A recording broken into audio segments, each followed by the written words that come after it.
صحابہ کرام علیہم رضوان جب مکہ مکرمہ سے ہجرت کر کے مدینہ منورہ تشریف لے کر آئے، نبی پاک صلی اللہ تعالیٰ علیہ وآلہ وسلم نے آنے والے مہاجرین صحابہ کرام علیہم رضوان اور مدینہ منورہ کے انصار صحابہ کے درمیان مواخات کا رشتہ قائم کیا، یعنی بھائی چارے کا، ہر ایک کو دوسرے کا بھائی مقرر کر دیا۔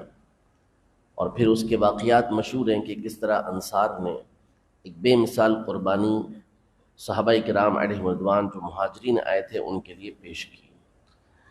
لیکن حضرت علی رضی اللہ تعالی عنہ ان کا کسی کو بھائی مقرر نہیں کیا، ان کے ساتھ کسی کا بھائی چارہ قائم نہیں کیا۔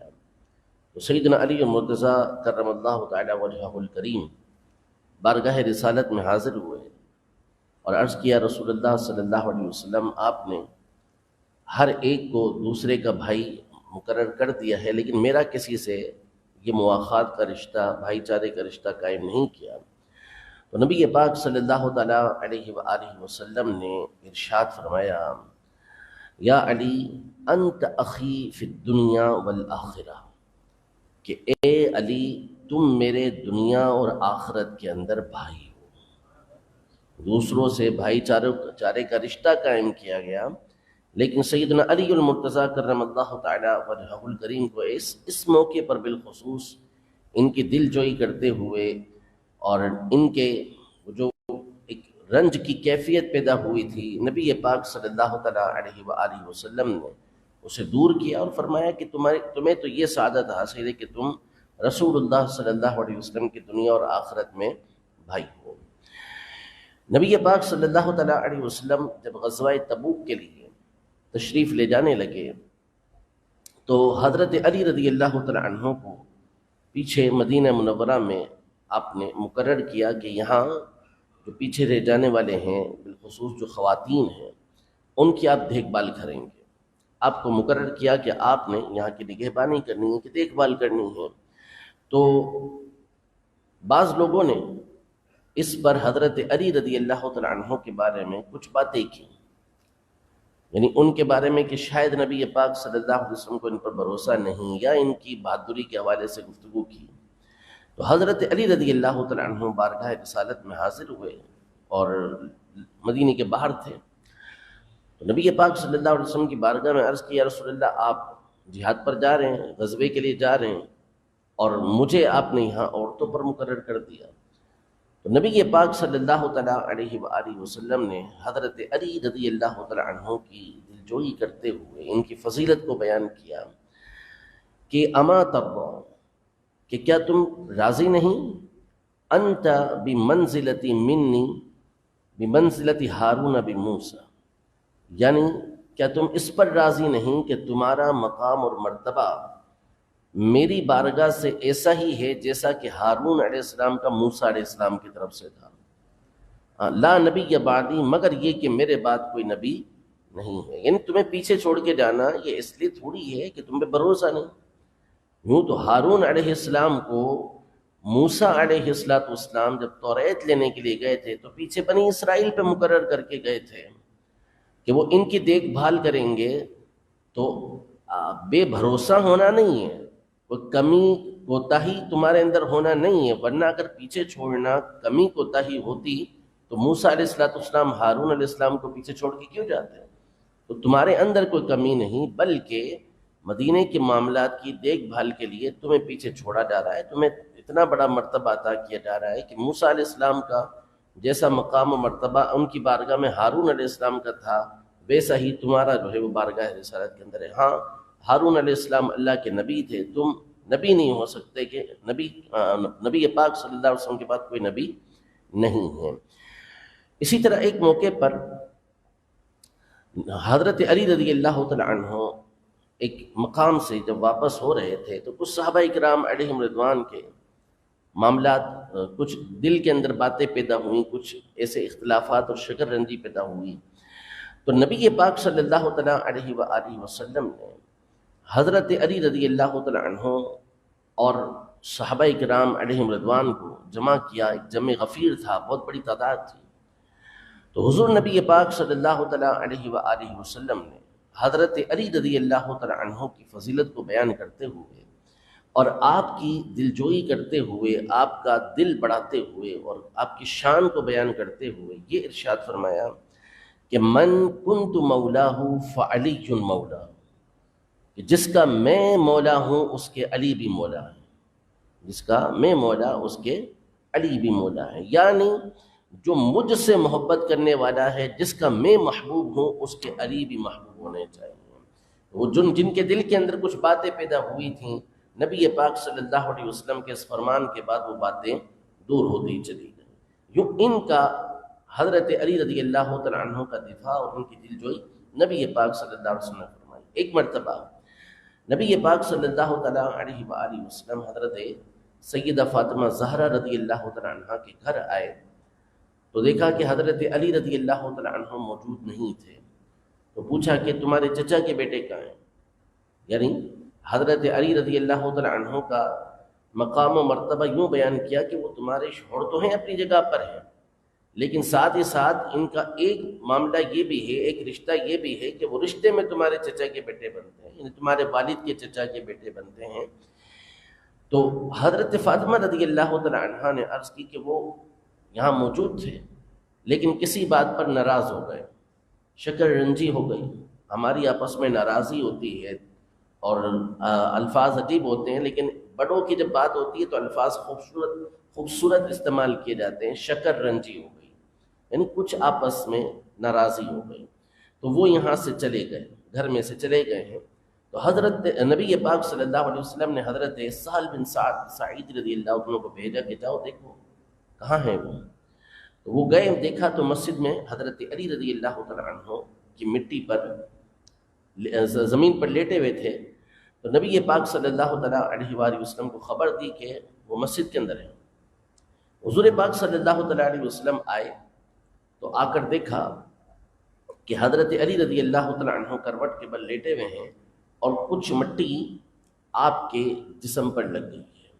اچھا، اہل عرب کا ایک اصول ہے، ایک قاعدہ ہے اور دوسری قوموں کے اندر بھی ہے کہ جب کسی سے محبت کا اظہار کرنا ہو، کسی سے محبت کا اظہار کرنا ہو تو اس کا ایک طریقہ یہ ہوتا ہے کہ اس کو جیسی کیفیت، جیسی حالت کے اندر، جیسی کنڈیشن میں دیکھتے ہیں اسی طرح اس کو پکارتے ہیں.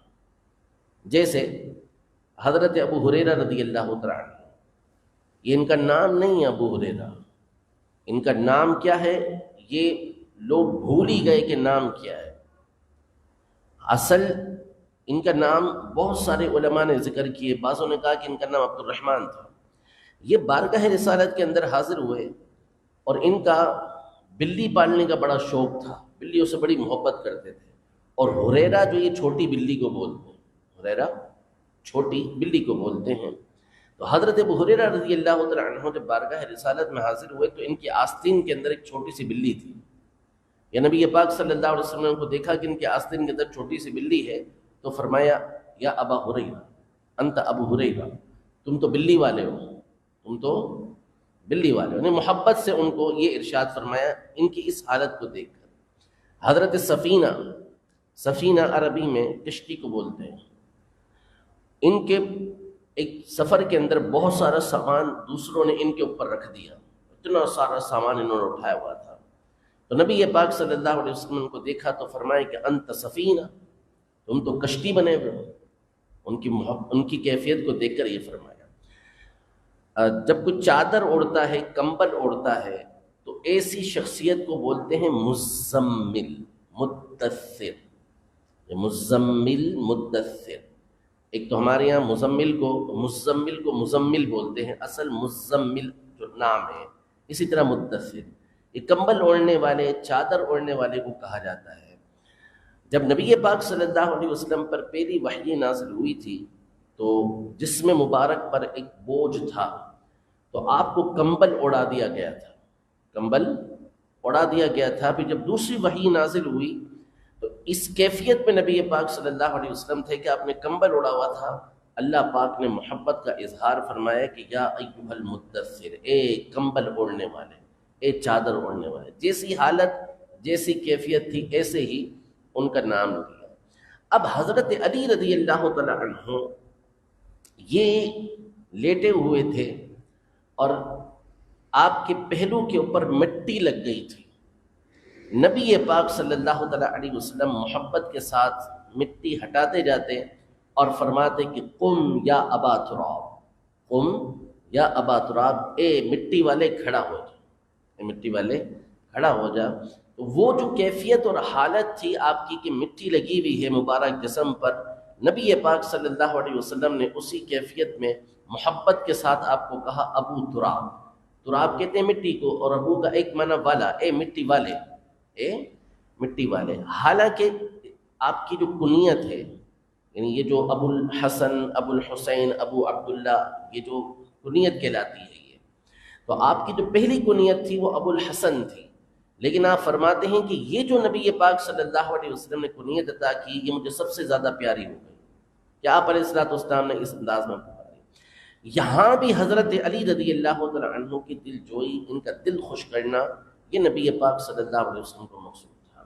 تو اگر ہم حضرت علی رضی اللہ تعالی عنہ کی زندگی پر غور کرتے ہیں اور ان کا تعلق نبی پاک صلی اللہ علیہ وسلم کو دیکھتے ہیں تو یہ وہ ہستی ہیں کہ جن کو نبی پاک صلی اللہ علیہ وسلم راضی کیا کرتے تھے، ان سے نبی پاک صلی اللہ علیہ وسلم خوش ہوا کرتے تھے۔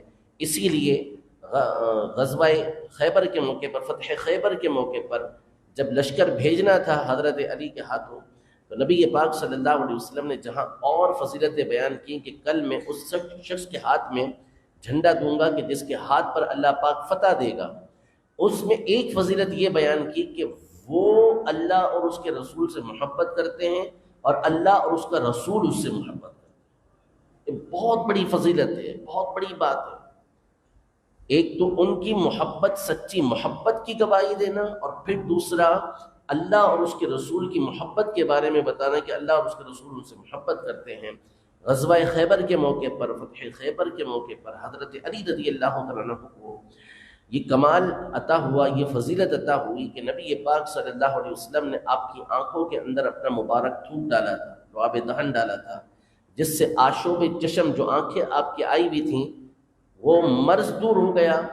اور نبی پاک صلی اللہ علیہ وسلم نے اللہ کی بارگاہ میں حضرت علی کے لیے دعا کی کہ اللہم اذہب عنہ حرا و بردا، کہ اے اللہ علی سے سردی اور گرمی کی تکلیف کو دور کر دے۔ حضرت علی رضی اللہ تعالیٰ عنہ فرماتے ہیں کہ اس کے بعد مجھے کبھی گرمی سردی کی تکلیف محسوس ہی نہیں ہوتی تھی۔ سخت سردی میں اگر پتلا سا کپڑا، باریک کپڑا پہن لے پتہ ہی نہ چلے، اور سخت گرمی کے اندر اگر موٹا کپڑا پہن لے تو گرمی کی شدت ہی محسوس نہیں ہوتی تھی، اور اس کے بعد کبھی بھی میری آنکھوں کے اندر تکلیف نہیں ہوئی۔ اللہ جل شانہ سیدنا علی المرتضیٰ کرم اللہ تعالی وجہہ الکریم کی عقیدت اور محبت بحمد اللہ تعالی اس نے اہل سنت کو عطا کی ہے، اس میں لمحہ بلمحہ اللہ پاک اضافہ فرمائے، ہماری نسلوں کو اللہ پاک حب علی کے اندر زندگی نصیب فرمائے، اور اسی پر اللہ پاک ہمیں موت نصیب فرمائے۔ یہ اہل سنت کا وتیرہ ہے، اور اہل سنت کو اللہ پاک نے یہ سعادت بخشی ہے کہ وہ صحابہ و اہل بیت رضی اللہ تعالی عنہم دونوں سے عقیدت و محبت رکھتے ہیں، نہ ادھر خرابی نہ ادھر خرابی، دونوں طرف الحمدللہ خوبی خوبی ہے۔ تو اللہ جل شانہ ہمیشہ اس عقیدے اور نظریے پر ہمیں قائم رہنے کی توفیق عطا فرمائے، اور سیدنا علی المرتضیٰ کرم اللہ تعالی وجہہ الکریم کا آج دن ہے، اللہ پاک بالخصوص آج کے دن ہمیں ان کی اولاد کے ساتھ حسن سلوک کرنے کی توفیق عطا فرمائے، ہمیشہ کے لیے کرنے کی توفیق عطا فرمائے، اور ہمیشہ بالخصوص ان کی خدمت کرتے رہنے کی توفیق عطا فرمائے۔ نیاز بھی کیجیے آج کے دن، اور سادات کرام کی بالخصوص آج کے دن خدمت کیجیے۔ رب العزت جل وعلا ہم سب کو ان باتوں پر عمل کی توفیق عطا فرمائے، آمین بجاہ النبی الامین صلی اللہ تعالی علیہ وآلہ وسلم۔